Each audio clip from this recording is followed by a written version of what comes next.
عدل فاروقی فرمایا، نہ میں خود ہدیہ قبول کرتا ہوں اور نہ گھر والوں اور خادموں کی اس کی اجازت دیتا ہوں، اس لیے کہ جو بھی تحفہ دے گا اصل میں رشوت ہوگی۔ حضرت عمر بن عبدالعزیز کا صحیح بخاری شریف میں ایک ارشاد نقل ہوا ہے کہ رسول پاک صلی اللہ علیہ وسلم کے دور میں ہدیہ دینا محبت کی بنا پر ہوتا تھا۔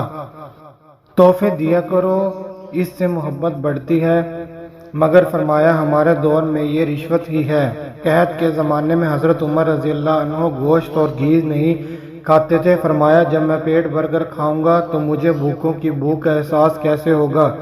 ایک گورنر نے تحفے میں ایک آپ کے پاس مٹھائی بھجوا دی۔ آپ نے فرمایا پیاری مٹھائی ہے مگر عام لوگوں کو بھی یہ ملتی ہے۔ لوگوں نے کہا کہ حضرت یہ تو اسپیشل آپ کے لیے بنائی گئی ہے۔ تو آپ نے گورنر کو واپس بھجوا دی کہ میرے پاس وہ چیز بھیجا کریں جو عام رعیت کو میسر ہو۔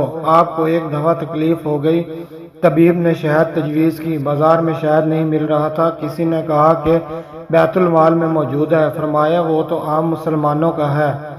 نماز کے وقت آپ کھڑے ہو گئے کہ اگر آپ اجازت دیتے ہیں تو میں تھوڑی مقدار میں شہد لیتا ہوں۔